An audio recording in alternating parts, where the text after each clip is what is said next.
5월 18일 월요일 푸르르는 종의 숲 새벽 묵상 요담의 명성과 한계 역대하 27장 6절 말씀.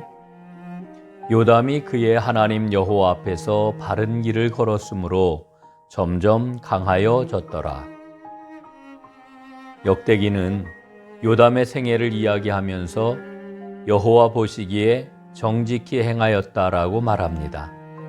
그의 통치와 그의 삶이 선하였기 때문에 하나님을 기쁘게 해드렸다는 것이지요. 27장은 요담에 대한 매우 짧은 연대기입니다. 요담의 치세에 대해서 우리는 몇 가지 측면을 주목해야 합니다. 첫 번째, 그는 아버지가 행한 것을 바로잡았습니다. 아버지 우시아는 교만해지기 전까지는 하나님 보시기에 선한 삶을 살았지만 강성하여지고 명성을 얻게 되자 하나님의 성전을 마음대로 모독했습니다. 요담은 그러지 않았습니다. 그는 아버지의 실패를 통해서 교훈을 얻었습니다. 여호와의 전을 소중하게 여기고 하나님의 법도인 제사장의 영역을 침범하지 않았습니다. 둘째, 그럼에도 그는 자기 백성들의 잘못을 바로잡지 못했습니다. 2절에 나와 있는 백성은 여전히 부패했더라 라고 하는 말은 역대기의 관점을 정확하게 보여줍니다. 과거에 부패했던 백성들이 조금 더 나아지지 않고 오히려 이전보다 더 부패하였다는 말이지요. 그런데 이 말은 27장 전체와 어울리지 않는 구절입니다.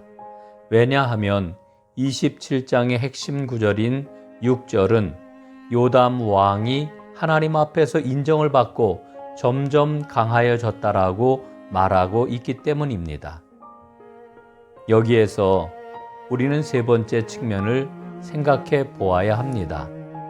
왜 백성들이 무섭게 타락해 가는데도 하나님께서는 요담을 축복해 주시고 그를 점점 더 강하게 하신 것일까요? 그것은 하나님께서 요담의 심정을 보았기 때문입니다. 요담은 여호와 앞에서 바른 길을 걸었습니다. 하나님께 순종하려는 단호하고도 한결같은 삶을 살았습니다. 그런데 요담의 힘으로는 유다를 개혁하기에는 역부족이었습니다. 유다 백성들의 부패의 원인은 근절되지 않는 우상 숭배 때문입니다. 여전히 남아있는 산당이 우상 숭배의 근원이라고 하는 말이지요. 산당을 제거하려면 온 유다의 영적인 역량을 결집해야만 했습니다. 온 나라가 영적 전쟁에 뛰어들어야 하는 것이지요. 그런데 유다에게는 그 역량이 부족합니다. 요담은 그 상황에서도 하나님께 최선을 다하였습니다. 하나님께서 그걸 인정해 주신 것입니다. 요담은 41살에 죽었습니다. 만약에 그의 통치가 계속되었다면 유다를 완전히 새롭게 할 영적인 개혁이 일어나지 않았을까 하는 상상을 해봅니다.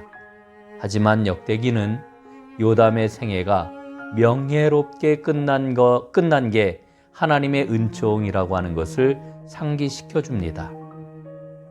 모든 것을 고려하시는 하나님의 은총을 생각해 보셨습니까?